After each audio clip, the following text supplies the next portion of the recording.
국내 사건 사고 소식 하나 더 짚어봐야겠습니다. 재력가를 노려서 수개월 동안 아주 집요하게 계획된 범행이 하나 있습니다. 3개월간 미행을 해오다가 지하 주차장에서 흉기를 들고 사람을 공격한 남성이 구속됐습니다. 자, 바로 영상부터 한번 보도록 하죠. 자, 이겁니다. 조용한 주차장인데 지금 누군가가 저렇게 달려가죠. 지금 손에는 흉기를 들고 있는 상태입니다. 저희가 보여드릴 수 없어서 모자이크 처리를 했지만 자, 임지혜 변호사, 지금 저 상황은 어떤 상황인 겁니까? 지난 8월에 있었던 사건인데요. 한 아파트 지하 주차장입니다. 도망치는 남성은요, 60대 중소기업 대표, 그리고 그 뒤를 흉기를 들고 무섭게 쫓아가는 건 중국에서 귀화한 30대 남성입니다. 그래요? 일면식도 없는 사이인데요. 네. 금품, 그러니까 경제적으로 어려운 이 남성이 일면식도 없는 이 중소기업 대표를 납치해서 금품을 뺏기 위한 살해까지도 계획했던 그런 사건으로 지금 전달이 되고 일면식도 있습니다. 없네. 그런데 금품을 노리는 이런 목적이 있었던 만큼 접근도 굉장히 계획적이었다고 해요. 이 영상 몇 초 전으로 돌아가 보면은요. 자, 이 장면입니다. 두 남성이 대치를 하는 것 같은데 지금 보면은 한 남성이 얼굴에 무언가를 가져다 대는 장면이 포착이 됐어요. 뭐냐면은요, 접착제를 바른 상자입니다. 이것을 이렇게 눈에 갖다 대면서 눈을 가격하면서 먼저 시야를 가리고 예. 그 다음에 이제 흉기로 어떤 머리를 가격하려고 했던 건데요.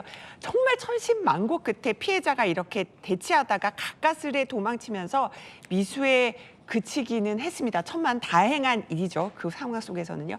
이것도 이렇게 그 시야를 가리려고 했다는 것도 이번에 잡힌 사람의 공범이 있다는 사실이 어떤 그 공범과의 통화 내역에서 추가로 밝혀진 것들이거든요. 그래서 저것도 얼마나 치밀하게 준비했는지, 접착제 바른 상자를 준비한 것도 치밀하게 범행을 준비했다는 하나의 근거로 제시가 되고 있는 상황입니다. 그런데 임지혜 변호사, 원래 지금 저희가 소개해드리고 있는 이 사건이 경찰이 특수상해죄를 적용해서 검찰로 넘겼는데 이게 이제 나중에 검찰의 보완 수사로 공범의 계획 범죄 이런 정황들이 더 드러난 거라면서요. 그렇죠. 당초에는요, 일면식도 없는 사이에 이 흉기를 가지고 폭행해서 상해에 이르게 한 특수 상해로서 경찰에서는 이 사건을 넘겼습니다. 근데 검찰이 보완 수사를 해보니까 네. 금품이라는 분명한 목적이 있었다는 걸 확인한 겁니다.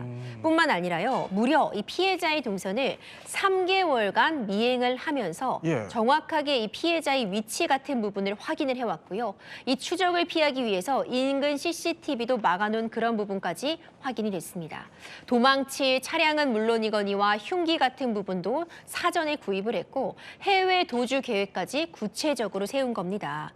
이제 그런 부분들과 덧붙여서 네. 이제 그럼 강도 상해였는가 봤더니 사실상 살해 목적까지 갖고 있었다라는 것이 그래요? 검찰의 판단이고 이 적용 혐의 역시도 살인 미수로 변경이 된 겁니다. 아니 그러니까 경찰이 조사할 때는 2인 1조의 존재를 몰랐다가 이게 나중에 검찰이 알게 됐다는 거예요. 그럼 경찰은 왜 몰랐던 거예요?